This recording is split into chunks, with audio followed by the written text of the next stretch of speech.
To all Dharma masters and lotus friends, Namo Amituofo. I'm Fo Bao. Tonight I would like to share with you the story of how I came to chant the Buddha's name at the nursing home.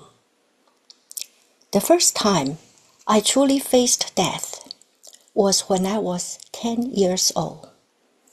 I remember standing in the living room, watching my grandfather lie on a wooden plank, waiting for his life to come to an end. At that time, I understood nothing. All I could do was cry. Although our family had a Buddhist altar at home, and my grandmother often chanted the name of Guanyin Bodhisattva, I had not yet embraced Buddhism. I did not know how to recite properly for my grandfather in his final moment. I moved from Taiwan to Malaysia in my teens and then relocated to the United States at 17, making my parents and me first-generation immigrants. I still remember the first time I crossed the San Francisco Oakland Bay Bridge.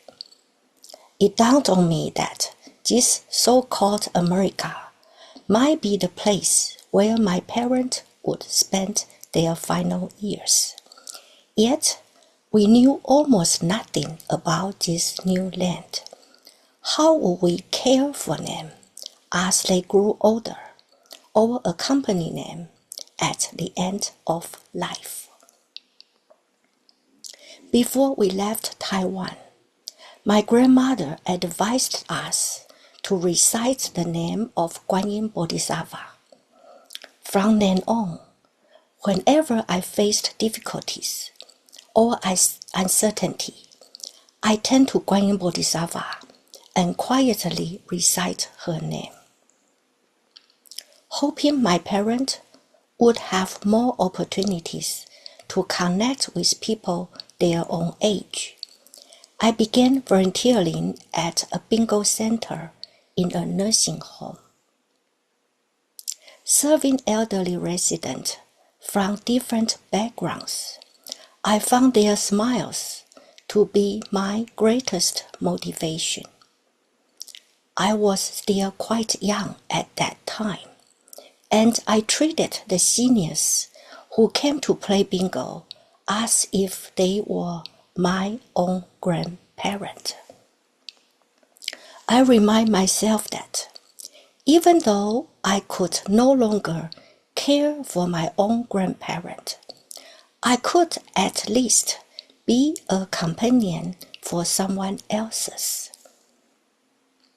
Over time, I encountered the Pure Land teachings of Master Jingcheng and was especially inspired by the stories shared by Master Zheng.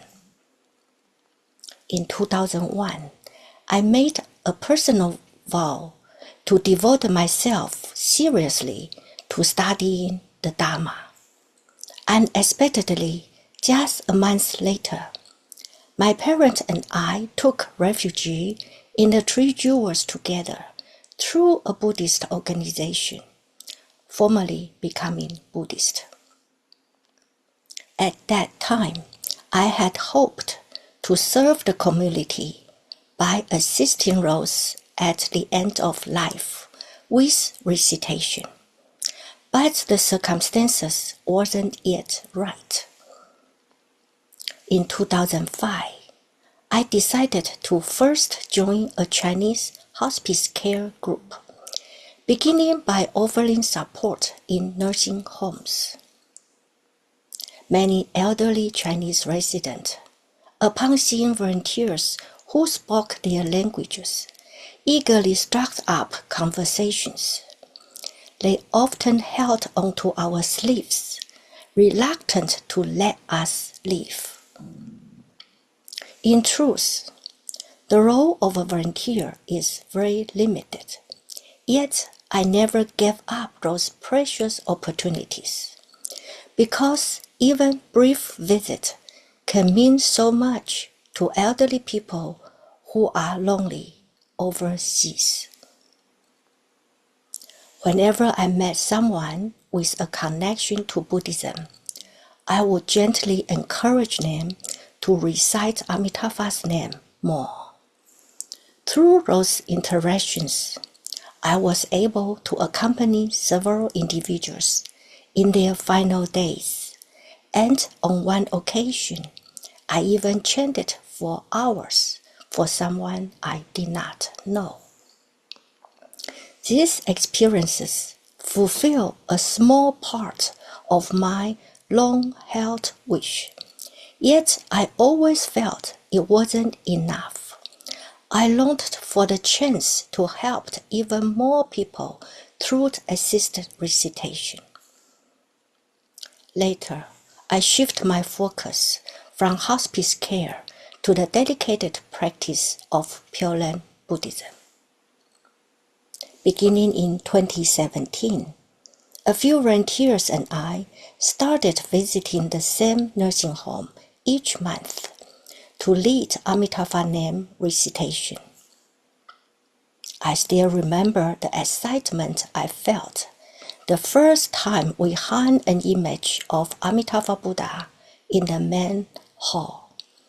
With Amitabha's compassionate guidance, I could finally chant aloud and openly with the elderly resident. Since people from different ethnic backgrounds joined us, we prepared large signs with Namo Amituofo Buddha, written in several languages. Alongside the simple image of Amitabha Buddha, the entire hall was adorned with those large multilingual signs.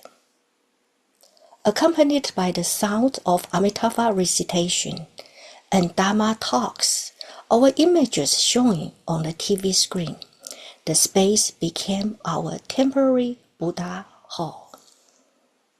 In addition to playing recorded chanting, we guide the elderly to participate in simple and engaging ways. The most important thing was to capture their attention and inspire their willingness to chant with us. At times, I would invite everyone present, including the staff, to take part.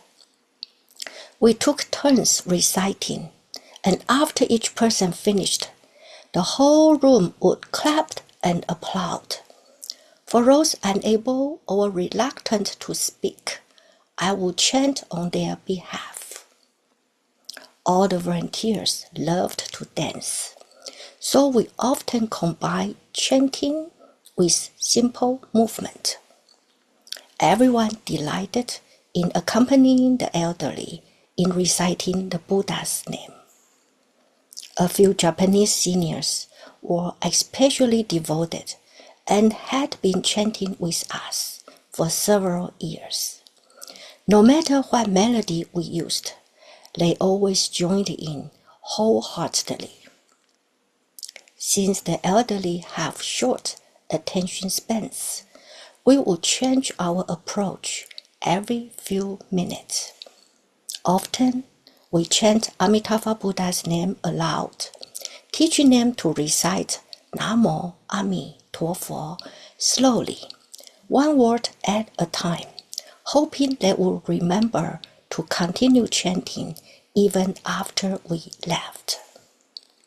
Each time we visit the nursing home to chant Amitabha Buddha's name, we never know how many volunteers will come, how many residents will join, or what kind of interactions we will have that day. Yet, I believe that Amitabha arranged everything perfectly. All we need to do is to recite his name.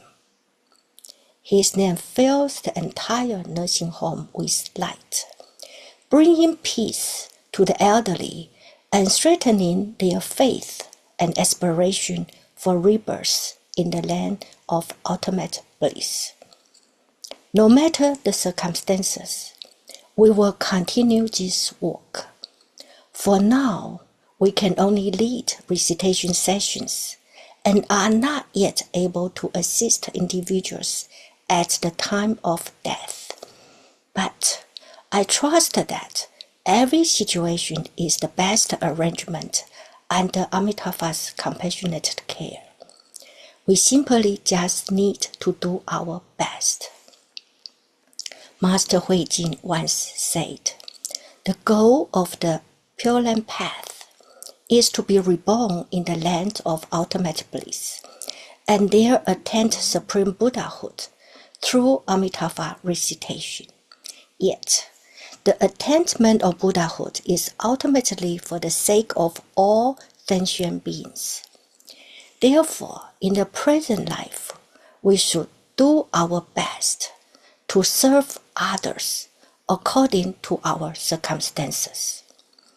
As long as it is within our ability, we should step forward and seize every opportunity to help." Namo Amituofo.